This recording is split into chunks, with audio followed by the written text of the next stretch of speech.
Hi everybody, this is your instructor Martin Coleman, and today we're going to be talking about online resources to implement into your classroom lessons. Last week we talked a lot about just finding online resources. This week we're going to be looking at how you actually make them part of your teaching. First thing about adding them is to review your current lesson plans. If you have already developed them from last year or have other teachers' lesson plans, look at them carefully and see what are the main topics you're covering, what you're trying to teach the students, what's the real objective of the lesson plan. Then you got to look at, well, what do you really want your kids to learn more than anything from that lesson plan? And of course, we're all going to say everything. They have to know everything. Well, what is the main concept that you want to make sure they walk away with that either meets the state standard or is just, they really have to know this and kind of identify, how you might go about that.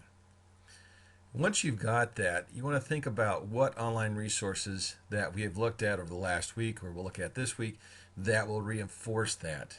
More and more kids come home with additional worksheets or a lot of problems to try and accomplish this, but there may be other ways that will better meet different students' needs as far as the way they learn and how they kind of concrete the information that you're passing on to them.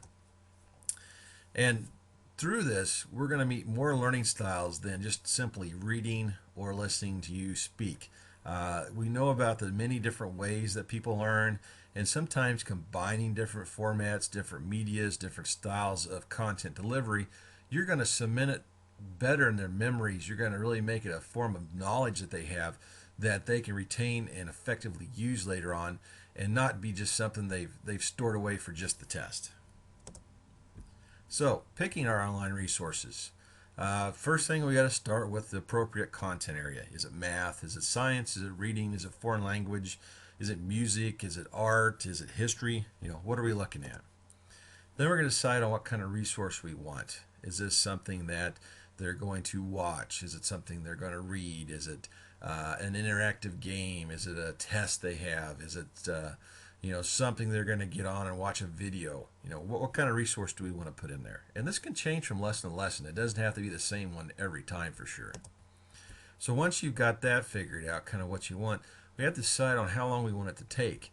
Whether it's in the classroom, whether it's at home, it's in the computer lab, a library. How much time do you want to spend on it? How much time do you want your students to spend on it? They have more than just one subject, so we have to think about time management. Once we've got that, we have to decide on the level of interaction. Is this something kids are going to be passive learners? Are they going to be active learners? Are they going to collaborate with other students? Are they going to interact with you? Are they going to need help from additional adults? These are all important questions to think about.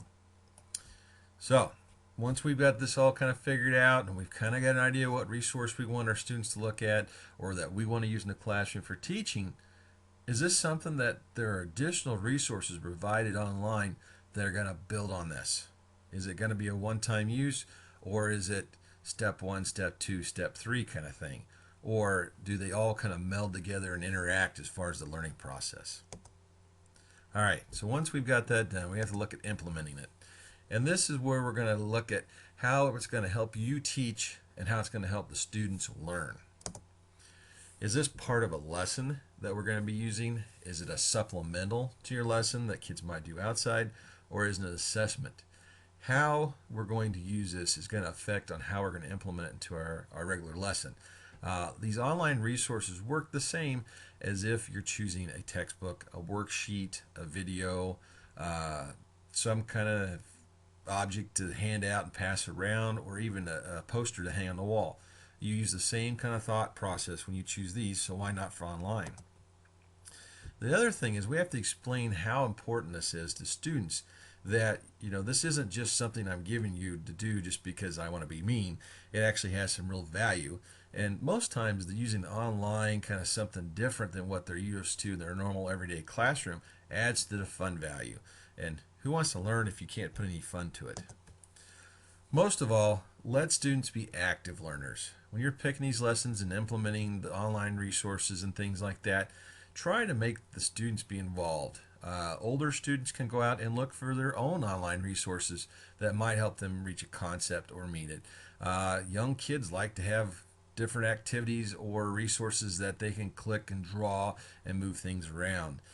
This tying of kind of a tactile environment or moving things or putting that fun in there for an emotional tag really helps kids retain the knowledge. So some final thoughts. Don't try and just every lesson you have add an online resource. Start off small.